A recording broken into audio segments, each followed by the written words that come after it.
हे friends, स्वागत है आप सभी का movie stock movie explain channel पे, जिस पर आज मैं रिकैप करने वाली हूँ एक्स-मैन के 9th और 10th एपिसोड को। तो चलिए अब आपका टाइम बिल्कुल भी ना वेस्ट करते हुए शुरू करते हैं इस वीडियो को, वो भी स्पॉइलर वार्निंग के साथ। लेकिन उससे पहले मेरी एक छोटी सी रिक्वेस्ट, वीडियो को लाइक, शेयर और चैनल को सब्सक्राइब करने की।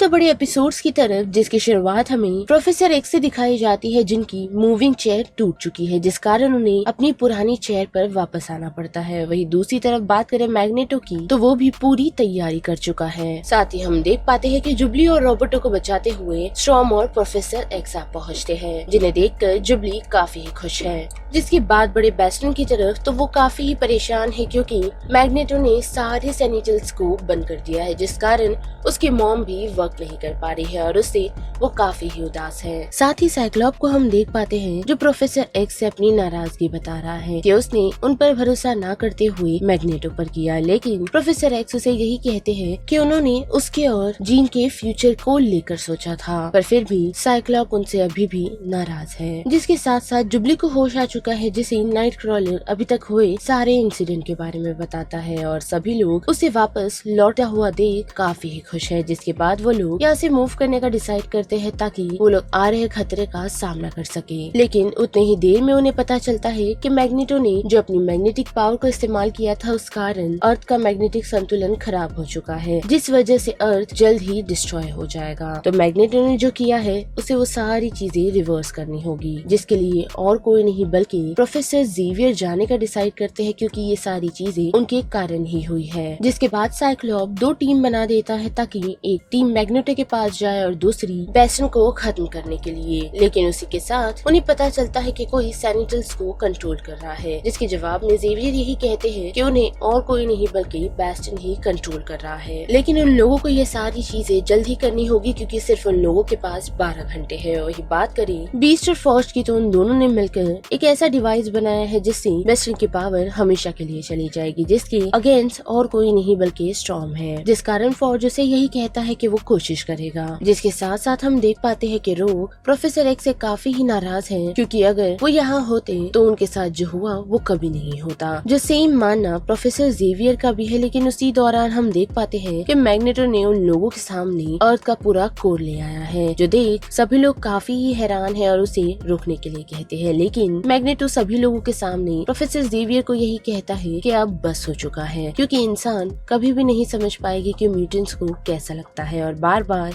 उनके साथ एकजुट मिलकर रहने की जिम्मेदारी सिर्फ उनकी ही नहीं बल्कि ह्यूमंस की भी है। तो अब वक्त आ चुका है कि उन लोगों को उनका सामना करना होगा, जिस कारण उसे रोग ज्वाइन कर लेती है और साथ ही रोबोटो भी। और फिर उसके बाद हम सभी लोगों को तैयारी करता हुआ देख पाते हैं, जिस बीच हम फिर से साइक्लॉप और केबल के बीच बातचीत का एक माहौल देख पाते हैं। लेकिन वही दूसरी तरफ बात करें प्रोफेसर एक्स की, तो प्रेसिडेंट से यही बात कर रहे हैं कि कुछ भी हो जाए एक्स-मेन उनकी ही सुनेगी। लेकिन बात करें मैग्नेटो की, तो इसमें गलती उन्हीं की है, यानी कि प्रेसिडेंट की, क्योंकि उन लोगों ने ही उसे ये सारी चीजें करने पर मजबूर किया है। जिसके बाद सभी एक्स-मेन टीम दो टीम में डिवाइड हो जाती है, जिसमें साइक्लॉप और जीन की टीम है। और जैसे ही जीन की टीम मैग्नेटो के लिए निकलती है, तो हम देख पाते हैं कि काफी सारे सैनिटल्स उन पर हमला कर चुके हैं, जिनका सामना मॉर्फ, जीन, साइक्लोन और केबल काफी अच्छे से करते हैं। साथ ही हम मॉर्फ को देख पाते हैं, जो खुद को हल्क में बदल उन लोगों पर हमला कर रहा होता है। लेकिन उतने ही देर में उन लोगों का सामना और किसी से नहीं बल्कि सिनिस्टर से होता है, जो जीन के पास पहुंच उसे बताता है कि उसे उसके बारे में सब कुछ पता है। जो सुन वो थोड़ी सी शांत हो जाती है, लेकिन फिर उस पर हमला करना शुरू करती है और नोटिस कर पाती है कि उसे केबल पर भी हमला कर दिया है। जैसे चिढ़कर वो सिनिस्टर पे अपनी पूरी ताकत से हमला करती है। साथ ही वही दूसरी तरफ हम देख पाते हैं कि मैग्नेटो की तरफ प्रोफेसर जेवियर आ पहुंचे हैं और साथ ही रोग और रोबोटो मिल उनकी टीम पर हमला कर चुके हैं। लेकिन उसी के साथ हम देख पाते हैं कि मैग्नेटो ने प्रोफेसर जेवियर के मुंह को बंद कर दिया है, यही कहते हुए कि उसे उसका ज्ञान नहीं चाहिए। पर वो भूल गया कि प्रोफेसर जेवियर अपने टेलीपैथी की मदद से वो किसी से भी कनेक्ट कर सकते हैं, जो वो करने में भी कामयाब होते हैं, जो और कोई नहीं बल्कि साइक्लॉप है। और उसे बताते हुए कि उसे उसके हेलमेट पर हमला करना है, यानी कि मैग्नेटो के, ताकि वो डिस्ट्रैक्ट हो और उससे उन लोगों के हेल्प मिल सके अर्थ को रिवर्स करने में। साथ ही दूसरी तरफ हम देख पाते हैं कि सिनिस्टर बॉस्टन के पास पहुंच उसे एक्स-मेन के बारे में बताता है, लेकिन ये सुन बॉस्टन समझ जाता है कि वो सिनिस्टर नहीं बल्कि कोई और ही है। और हम देख पाते हैं कि वो शख्स और कोई नहीं बल्कि मॉर्फ है, जो बॉस्टन को ट्रिक करने के लिए वहाँ पहुँचे थे, जिसमें वो और 20 भी नाकामयाब हुआ है उसे वो डिवाइस पहनाने में। साथ ही हम काफी सारे सेंटिनल्स को देख पाते हैं जो फॉर्ज के प्लेन पर हमला कर चुके हैं। जिसके साथ साथ बात करें केबल की, तो उसे सिनिस्टर ने पूरी तरह कंट्रोल कर लिया है और वो जीन पर हमला करना शुरू करता है, जिसके सामने वो टिकने की पूरी कोशिश कर रही है, लेकिन शायद उसे पता चल जाता है कि वो नहीं टिक पाएगी, जिस कारण वो साइक्लॉप को आई लव यू कहती है। और हमें जीन और केबल की लड़ाई में एक धमाका दिखाया जाता है, जिससे साइक्लॉप थोड़ा हैरान है क्योंकि उसे ऐसा लग रहा है कि कुछ बुरा हुआ है। लेकिन उसी के साथ हम देख पाते हैं कि वुल्वरीन ने समहाउ मैग्नेटो का हेलमेट निकाल लिया है, जिसकी मदद से प्रोफेसर जेवियर उसे कंट्रोल करना शुरू करते हैं। पर अनफॉर्चुनेटली ज्यादा टाइम नहीं कर पाते, क्योंकि हम देख पाते हैं कि मैग्नेटो अपनी पावर को और पावरफुल कर उसे यहाँ वहाँ फैलाने लगता है, जिसके साथ साथ उसने प्रोफेसर जेवियर को उसी का हेलमेट पहना दिया है, यही कहते हुए कि वो अब किसी को कंट्रोल नहीं कर पाएगा। लेकिन उसी दौरान हम देख पाते हैं कि वुल्वरीन उसे स्टैब कर देता है अपनी क्लॉज की मदद से, जिससे चिढ़कर मैग्नेटो रुकता नहीं बल्कि अपनी पावर्स को और ज्यादा इस्तेमाल कर वुल्वरीन के अंदर मौजूदा सारे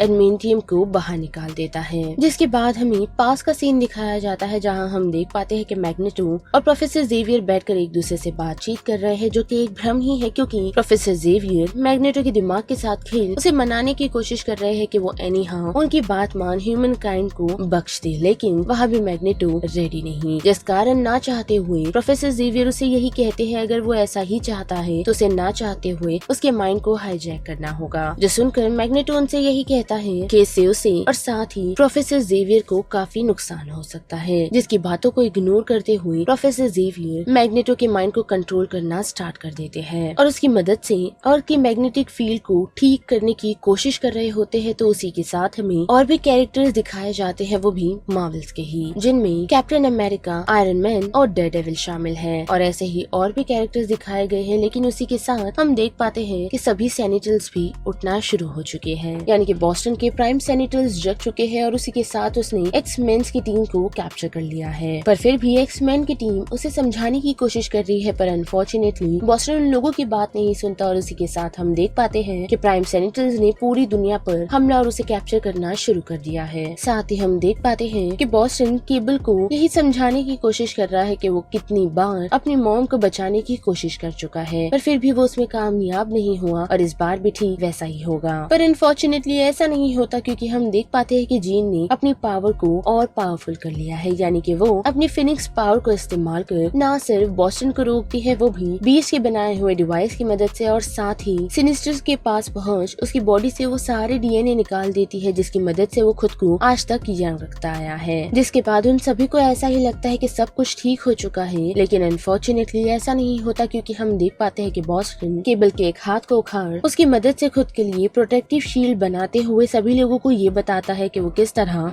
ह्यूमंस को आजादी देने वाला है, यानी कि उन्हें खत्म करके। जिसकी दूसरी तरफ हम देख पाते हैं कि मैग्नेटो और प्रोफेसर जेवियर दोनों ही बेहोश है, यानी कि सिंपली प्रोफेसर जेवियर उसे उसके माइंड में समझाने की कोशिश कर रहे हैं। वही दूसरी तरफ सभी लोग वुल्वरीन को लेकर काफी ही परेशान है और जल्द ही उसे हील करने के लिए कह रहे हैं। लेकिन बात करें फिर से प्रोफेसर जेवियर की, तो वो जीन और साथ ही साइक्लॉप से कनेक्ट होकर उनसे यही कहता है कि शायद वो मैग्नेटो को याद दिलाने के चक्कर में खुद को ही खो बैठे। जो सुन साइक्लॉप काफी ही हैरान है और वो फिर से प्रोफेसर जेवियर को खोना नहीं चाहता, लेकिन उनके पास कोई और रास्ता नहीं। जिसके साथ साथ जीन सभी लोगों को कनेक्ट करती है, यानी कि टेलीपैथी की मदद से, और उन्हें बताती है कि अभी ही उन्हें लड़ना होगा, वरना आगे कोई भी फ्यूचर नहीं बचेगा। साथ ही हम दूसरी तरफ देख पाते हैं कि गैम्बिट और रॉबर्टो ने बॉस्टन पर हमला करना शुरू कर दिया है। वही दूसरी तरफ प्रेसिडेंट ने मार्वल की टीम यानी कि कैप्टन अमेरिका की टीम को हमला करने के लिए कह दिया है, वो भी उनके मना करने के बावजूद भी। वही दूसरी तरफ हम एक्स मैन की टीम को देख पाते हैं, जो बॉस्टन का सामना करने के लिए आ पहुंची है, जिसका सामना करते हुए बॉस्टन थोड़ा घायल तो हुआ है। जिसके साथ साथ उन लोगों ने ये डिसाइड किया है कि वो लोग बॉस्टन से बातचीत करेंगे और उसे समझाने की कोशिश करेंगे, लेकिन बॉस्टन उन लोगों की बातचीत नहीं सुनता, क्योंकि उसे ऐसा ही लगता है कि ह्यूमंस कभी नहीं बदलने वाले। जो बात उसकी सच निकलती है, क्योंकि